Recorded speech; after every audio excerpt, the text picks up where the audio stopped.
Hello guys and welcome back to my channel. This is a quick update video regarding the Geprc P16 digital whoop, which I have recently reviewed. After testing it out, my conclusion was that even though this is currently the lightest and smallest quadcopter which is available for the DJI digital system, it is still a little bit too heavy. And after consulting with sub 250G FPV, which is an expert in building extremely lightweight analog and digital quadcopters, and you should definitely check out his Instagram and YouTube accounts, I've decided to strip the Vista unit from its aluminum heatsinks and see how the weight reduction is going to affect the performance of this micro quadcopter.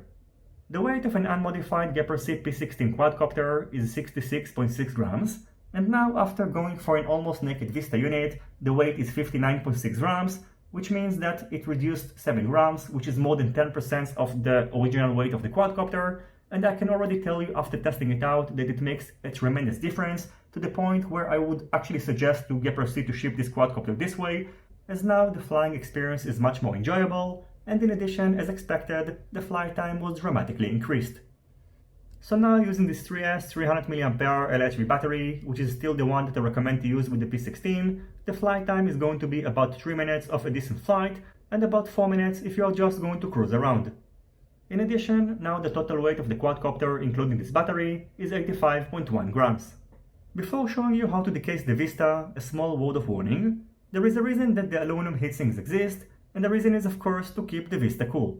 So keep in mind that removing the heatsinks will probably void any warranty that you might have. In addition, after decasing the Vista, you should avoid powering it up on the bench, and if you have to do it, for example, in order to update its firmware, you must keep it under a well-ventilated area. And I also recommend, in order to stay on the safe side, to set the output strength to 25 mW in order to reduce the emitted heat, and anyway you are not going to get too far with this quadcopter. As for decasing the Vista, it is extremely simple. All you have to do is to remove the 4 1.5mm hex screws from each side, and then gently separate the heatsinks from the main boards. I recommend to remove only 3 plates and leave the bottom one, which is going to be mounted to the canopy, and you should also place rubber spacers between the boards in order to keep them separated. In addition, I also recommend to put a tape under the USB Type-C connector because it is made out of metal and you don't want it to touch the flight controller. So these are the 3 boards that I removed, and their combined weight, including the screws, is 6.6 grams. So an almost naked Caddx Vista transmission unit should weigh about 12 grams and 17.2 grams including a Caddx Nebula Nano camera and a 12 cm long coaxial cable. Now by the way, in case you wonder, removing the bottom heatsink will reduce another 2 grams.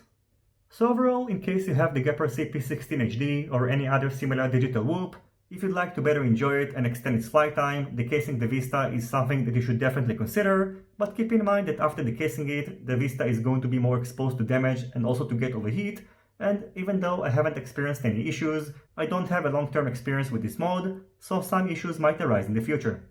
I'm going to wrap up this video with some flight footage, and as always, if you have any questions, feel free to ask them in the comment section down below. Don't forget to leave a thumbs up if you like this video, and consider subscribing to my channel and hitting the notifications bell if you're not already subscribed. See you in my next videos, and goodbye.